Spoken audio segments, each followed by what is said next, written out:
Tens of thousands of Georgians marched through Tbilisi in a show of support for their country joining the European Union.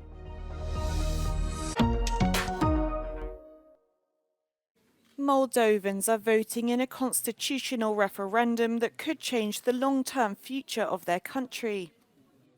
Citizens are being asked whether they support an amendment of the constitution with a view to accession to the European Union after the process was formally opened last June. At the same time, Moldova is electing its president, with the incumbent Maia Sandu leading the polls. By 1 p.m, turnout for the presidential election was at 25.6%, higher than in 2020. President Sandu voted in Chisinau, where a number of citizens gathered at the polling station chanting "Moldova, let's vote." Turnout must be over 33% for the referendum to be considered valid, and 50% plus one of the responses must be a yes for the constitution to be amended. The vote of Moldovans living abroad can be crucial. Vincenzo Genovese, Euronews, Chisinau.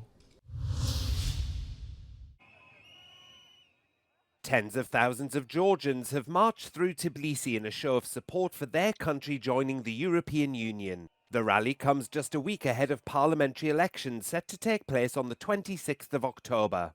That vote is widely seen as a test to determine whether Georgia returns to Russia's orbit or continues on its pro-European path. Last year, the EU granted Georgia candidate country status, but since then, opposition supporters argue that the ruling Georgian Dream Party has derailed the country's chances of joining the bloc. Two recent pieces of legislation in particular raised eyebrows in Brussels. Earlier this month, Georgia's parliament speaker signed a controversial anti-LGBTQ+ rights bill into law. That includes bans on same-sex marriages, adoptions by same-sex couples, and limitations on the depiction of LGBTQ+ couples in the media. And in May, Parliament passed a controversial foreign agent law that requires media organisations and NGOs to register as foreign agents if they receive at least 20% of their funds from abroad. The ruling Georgian Dream Party claimed the bill would curb alleged foreign attempts to sway domestic politics. But critics dubbed it the Russian law because they say it mirrors similar legislation adopted by the Kremlin to target, discriminate and ultimately outlaw political opponents. Pro-European President Salome Zurabishvili has long been at odds with the Georgian Dream and refused to sign both bills into law. The laws have been roundly criticised by the European Union, leading to the freezing of Georgia's EU accession process.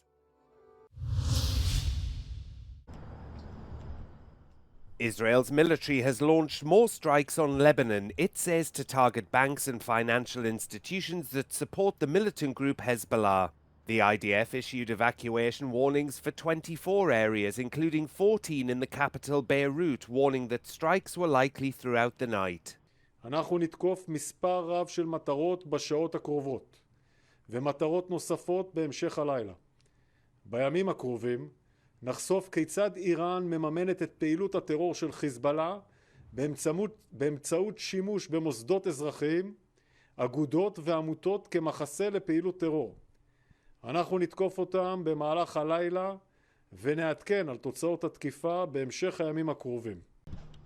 A senior Israeli intelligence official said the main target of the strikes was the Hezbollah-run banking system Al-Qad al-Hassan. It provides cash-based financial services and is used by hundreds of thousands of ordinary Lebanese. In a statement, the bank said the strikes were a sign of Israel's bankruptcy and assured customers their funds were safe. A year of escalating tensions and frequent cross-border fire between Israel and Hezbollah over the conflict in Gaza turned into all-out war last month.